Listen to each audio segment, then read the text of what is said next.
Assalamualaikum warahmatullahi wabarakatuh. Perkenalkan, nama saya Ratih Ayu Mustika Sari dari kelas H ekstensi PGSD 2019. Di sini saya akan membahas materi tentang peristiwa alam di Indonesia. Materi ini berada pada anak kelas 5 SD semester 2. Selamat menonton. Pembahasan yang selanjutnya adalah pengertian peristiwa alam. Peristiwa alam yaitu peristiwa yang berasal dari alam itu sendiri. Peristiwa alam yang membawa kerugian bagi manusia disebut dengan bencana alam. Contohnya seperti gempa bumi, banjir, tsunami, dan tanah longsor. Contoh dari bencana alam tersebut yang akan saya jelaskan, seperti gempa bumi, banjir, tsunami, dan tanah longsor. Pembahasan yang selanjutnya adalah pengertian gempa bumi. Gempa bumi adalah getaran permukaan bumi oleh kekuatan dari dalam bumi. Alat untuk mencatat gempa disebut dengan seismograf dengan satuan skala Richter.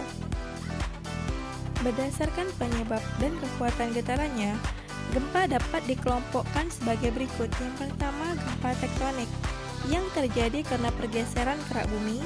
Gempa vulkanik, gempa yang terjadi karena letusan gunung api. Yang ketiga, gempa laut jika pusat gempa terletak di dasar laut.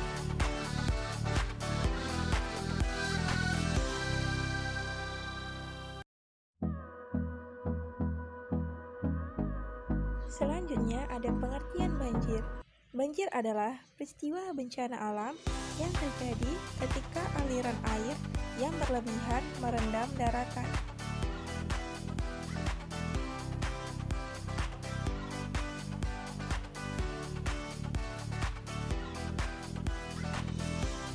Berikut adalah beberapa cara mencegah banjir. Yang pertama, membuang sampah pada tempatnya. Yang kedua, pembuatan selokan air sehingga air dapat mengalir dengan lancar. Yang ketiga, tidak mendirikan bangunan di sepanjang sungai. Yang keempat, gerakan menanam pohon di lingkungan sekitar kita. Pembahasan yang selanjutnya adalah pengertian tsunami. Tsunami berasal dari bahasa Jepang yang berarti ombak besar di pelabuhan. Gelombang tersebut berawal di laut yang kemudian bergerak menuju pantai. Tsunami bisa menyebabkan kerusakan dan korban jiwa. Hal-hal yang bisa dilakukan jika tsunami terjadi adalah sebagai berikut. Yang pertama, jika kita sedang berada di pinggir laut atau dekat sungai, segeralah berlari. Jika memungkinkan, berlarilah menuju bukit yang terdekat. Yang kedua, jika situasi memungkinkan, pergilah ke tempat evakuasi yang sudah ditentukan. Yang ketiga, jika situasi tidak memungkinkan untuk pergi ke tempat evakuasi, carilah bangunan bertingkat yang bertulang, gunakan tangga darurat untuk sampai ke lantai yang paling atas, sedikitnya sampai 3 lantai. Yang keempat, pakai jaket hujan dan pastikan tangan bebas tidak membawa apa-apa. Bahasan yang selanjutnya adalah pengertian tanah longsor. Tanah longsor adalah suatu peristiwa di mana terjadi pergerakan tanah seperti jatuhnya bebatuan atau gumpalan besar tanah. Penyebab utamanya longsor adalah hujan lebat pada daerah yang mempunyai lereng curam.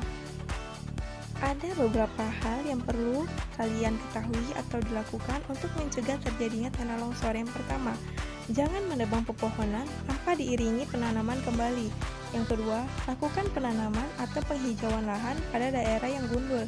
Yang ketiga, memahami pentingnya keberadaan pohon-pohon sebagai penahan air hujan. Yang keempat, belajar mencintai dan menjaga lingkungan sekitar agar tetap segar dan asri.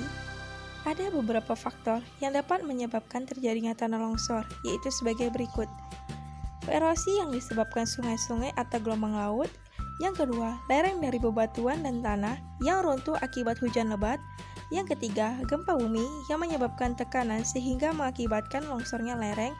Yang keempat, gunung api yang membawa material hasil erupsi.